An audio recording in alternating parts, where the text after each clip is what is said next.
All right, guys, we are live. Good morning. Gonna get the first sip of the coffee in right now. We're going for one more sip.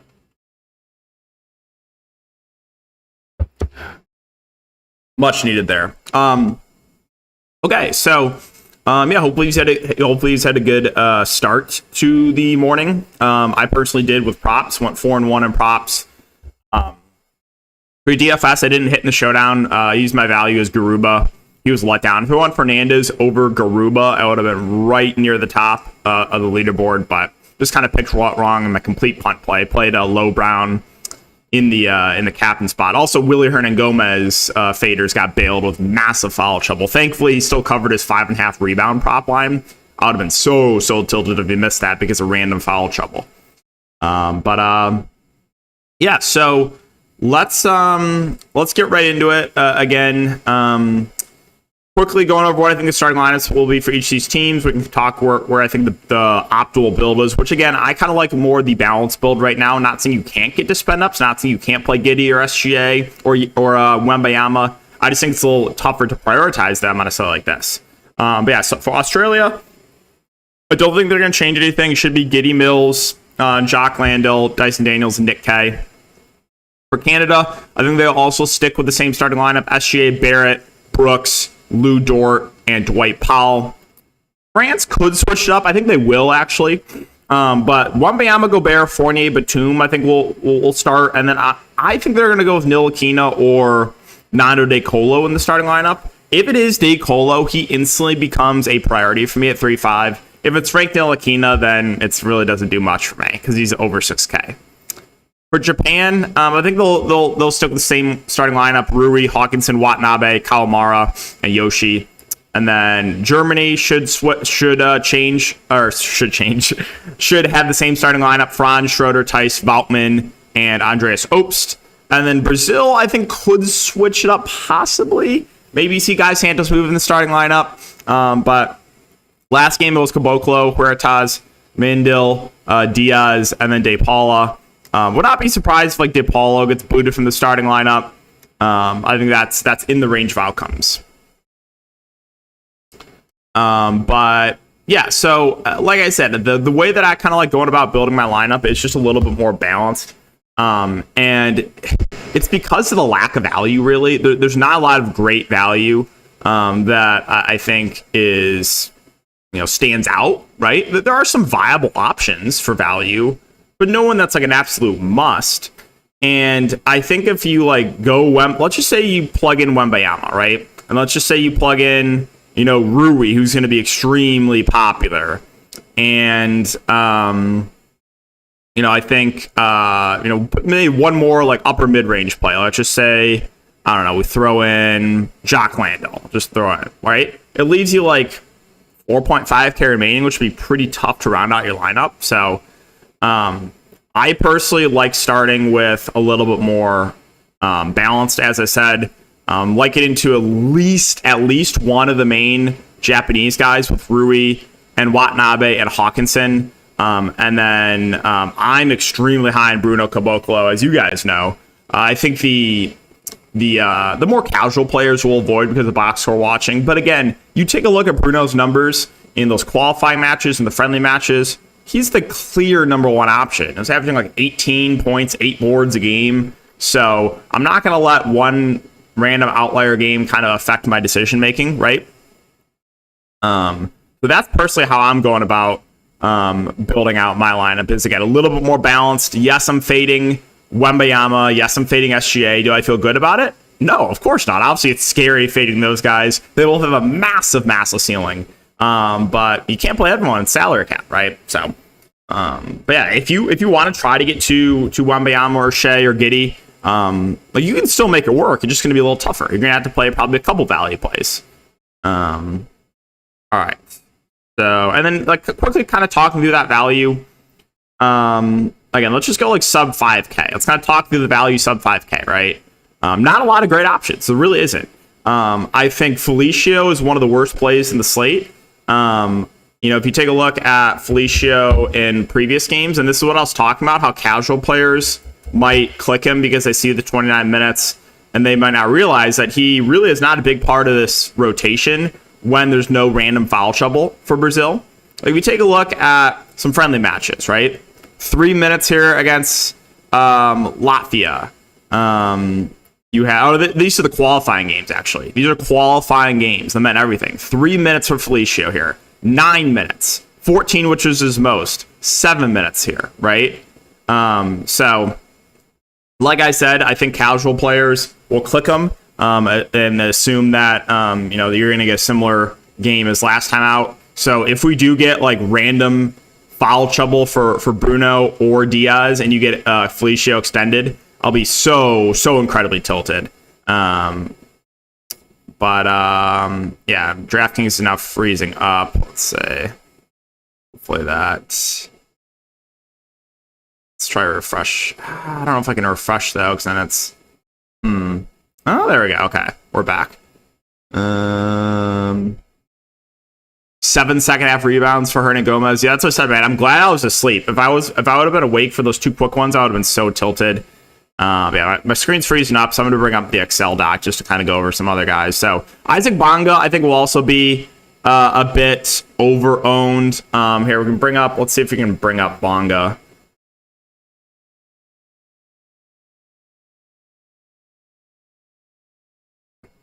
Once again, I think casual players will be a little bit higher on him, but Bonga, I would say a bit of an outlier game last time out. Kind of take a look at some recent games for him. 11 minutes, 2 points, 2 boards. 22 minutes, 6 points, 3 boards. 18 minutes, 5 boards, 2 assists. 21 minutes, 2 boards, 3 assists. So I think the 11 points, 6 rebounds, 1 assist game, probably a bit of an outlier there for Bonga. I do think Olynyk is solid at 4-7.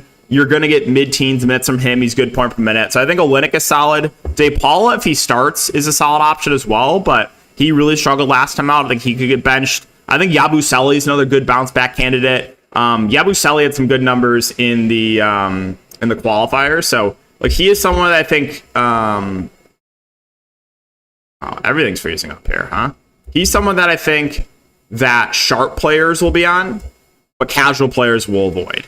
That's going to be Gershon Yabusele. Now, listen, we talked about the France rotation. It's disgusting, right?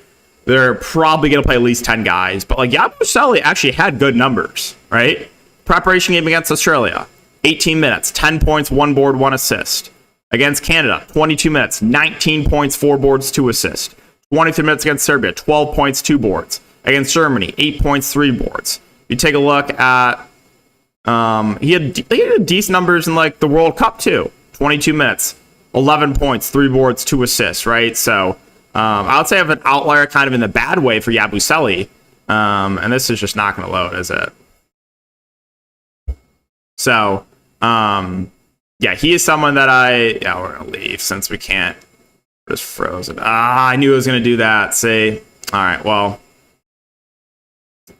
We're just not going to bring up the screen. That's all I was worried about. It's going to make me log in, and I can't obviously do that right now when on stream. What else? So talking about Yabusele. I think Thiemann is fine for Germany. Not like he had insane numbers. Here I can bring up. We'll keep up the screen. We can like talk about some guys.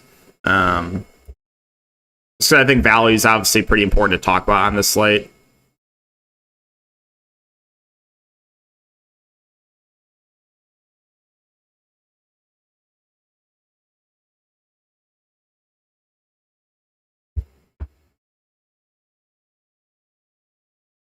Yeah, Thiemann, again, not like insane numbers.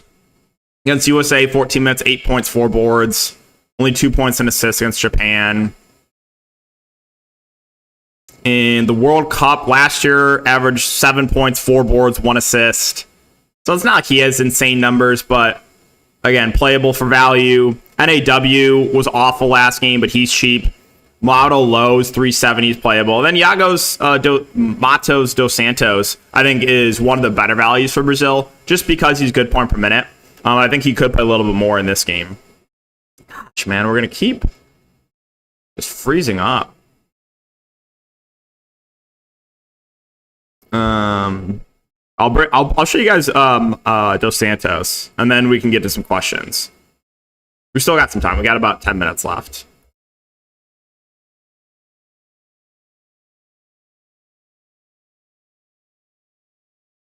you spell it? Let me just copy and paste this. Probably easier. Jesus, bro. I have to get a new computer if this keeps doing this. My computer is relatively old, I guess. I know I have a lot of tabs up too, but it's been really noticeably bad because it's freezing up a lot.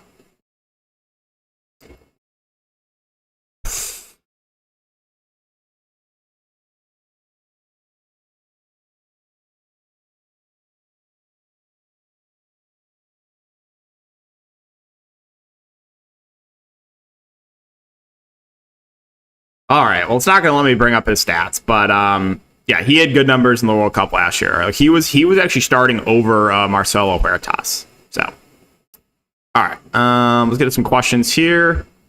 Garuba too. Yeah, kind of outlier bad game there for Garuba.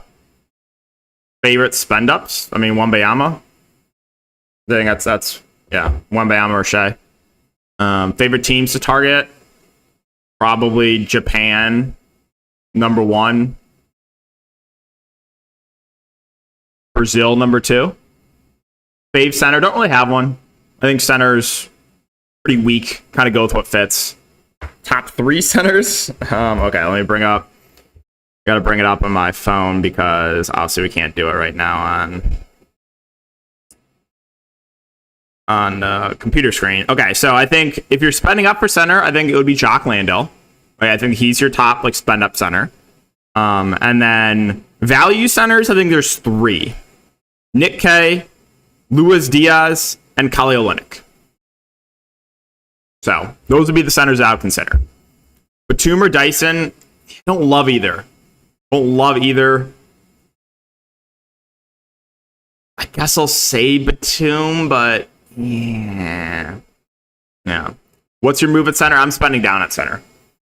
Any lean between Schroeder plus Kawamaro, SGA plus Mato? I like the first one more. Yeah, I like the Schroeder one. I think Schroeder is also one of the better plays in the upper mid-range. I'm pretty high on him. Okay, so we answered the center question. Yeah, Nick K or Kallio. So here's what I'll say. I think Nick K is slightly safer, a little bit more minute security, but I think Kallio has a bit of a higher ceiling. If things go well and Kali Olynyk plays like 18 minutes, he has a much higher ceiling than Nick K. Thoughts on Schroeder? Pretty high on him. Like him in the upper mid-range. Kawamara, good value. One of the better values. If you consider him value.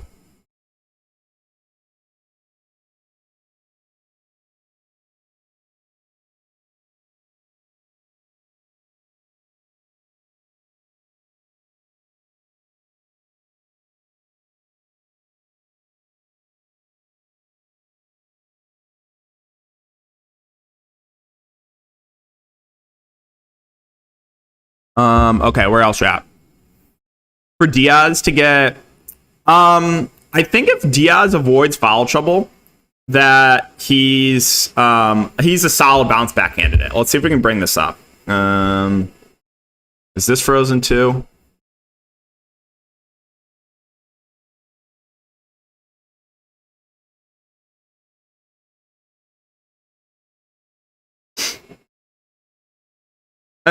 And here's the thing with Lucas Diaz, right? It's not like he's like an amazing point per minute player, but I would say last game probably a bit of an outlier in a bad way. 21 minutes against Latvia, 3 points, 5 boards, 1 assist. Okay, not great. 28 minutes against the Philippines, 10 points, 9 boards. 36 minutes against Cameroon, 16 points, 6 boards, 1 assist. 8 points, 2 boards there against Montenegro. Not like crazy good numbers, but he's cheap, right? In the World Cup last year, in about 20 minutes a game, 7 points, 3 boards, 1 assist. Qualifying games, he had good numbers, 18-2. Olympic qualifiers, basically about like 10, 5, and 1. So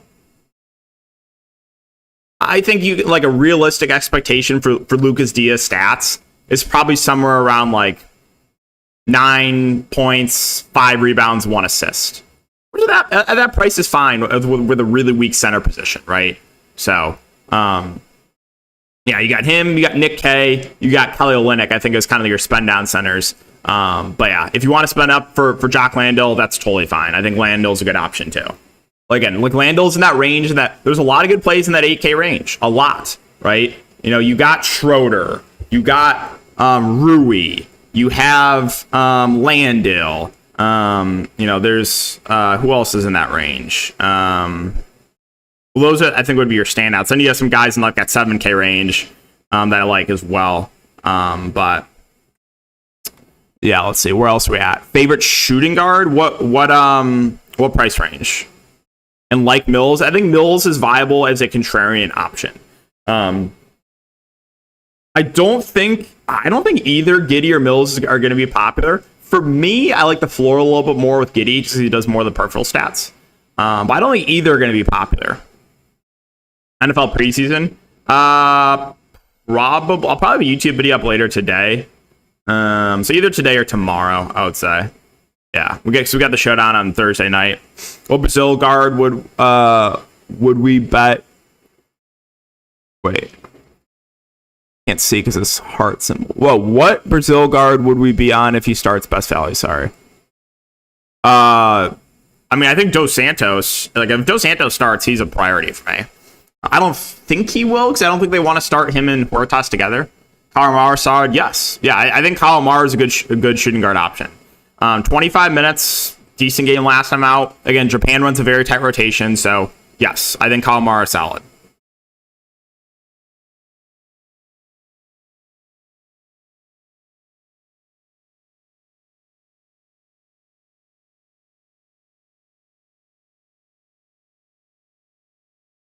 All right, we're coming up on lock. We got about 2 minutes left.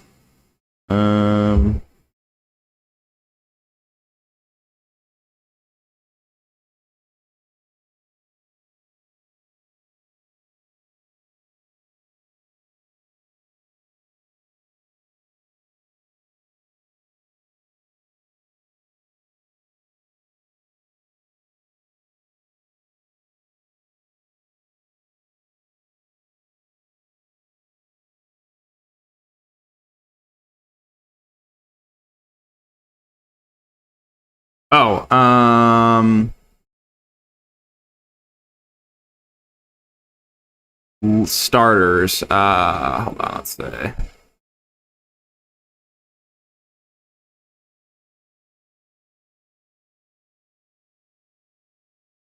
Okay, yeah, same starters for both teams.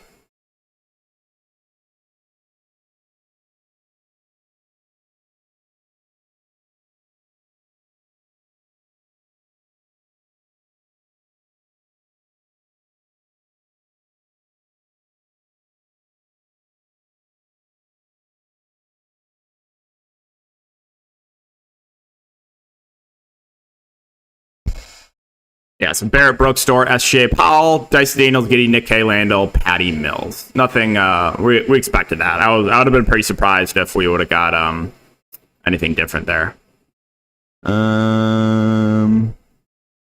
Yeah, so for me, I don't feel great about it, but I have zero people in this first game. It's scary because that's the highest total, but I have 0. No, he's still in play. I mean, you have to click value somewhere. So he's going to play off the bench.